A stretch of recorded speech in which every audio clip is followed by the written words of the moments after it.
3 brothers, 1 murder, and a lawyer caught in a deadly game of loyalty and secrets. Will the truth ever come out? The Lawyer, Part 1. In the small city of Chelston lived a middle-aged woman named Mwaka. She wasn't just any lawyer, she was one of the most respected in the region. Known for her sharp mind and unshakable integrity, Mwaka had defended countless cases and emerged victorious in most of them. Her honesty and professionalism made her a rare gem in the legal world, and people admired her deeply for it. It was no surprise that all the biggest firms in Chelston fought to have her on their team. Her career was not only flourishing but inspiring to many who dreamed of following in her footsteps. One Monday morning, Mwaka walked into her office as usual, cappuccino in hand. She had barely settled at her desk when a file landed in front of her, an unusual case that would soon change everything. It wasn't corporate law, nor a civil dispute. This time it was murder. Just then, her superior, Malcolm, stepped into her office. His tone was serious, his eyes sharp. "We've got a big client on our hands," he said, placing a heavy emphasis on the word big. "And I believe you're the only one who can handle this case." Mwaka studied the files carefully. It had been a while since she last handled a murder case. And judging from Malcolm's unusually tense demeanor, this one was no ordinary case. "Who's the client?" she asked, her eyes still scanning the pages. "Harry Palmer," Malcolm replied. Mwaka froze, her brows furrowing. "You mean the Harry Palmer? The famous businessman?" Malcolm shook his head. "No, his sons." The name alone was enough to make Mwaka sit up straighter. She knew instantly that this was more than just a case. It was a storm, waiting to break.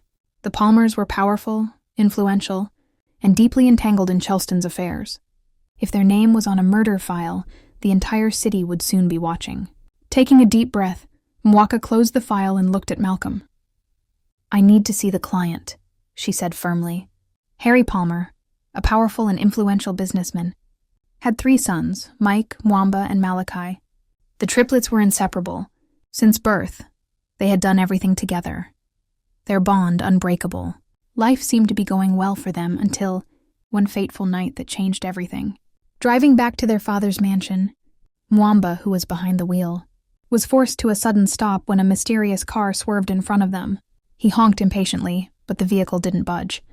Moments later, 2 masked men stepped out, moving with the clear intent to attack. The triplets got out of their car, and chaos erupted. A brutal fight broke out in the dead of night. In the struggle, one of the brothers grabbed a stone to defend his sibling, and with a single strike, one of the masked men collapsed, lifeless. Silence fell, broken only by their ragged breathing. Then, flashing lights cut through the darkness. The police arrived, finding the triplets standing over the crime scene. When asked who had delivered the fatal blow, the brothers exchanged glances. They had already made their choice. No one would confess.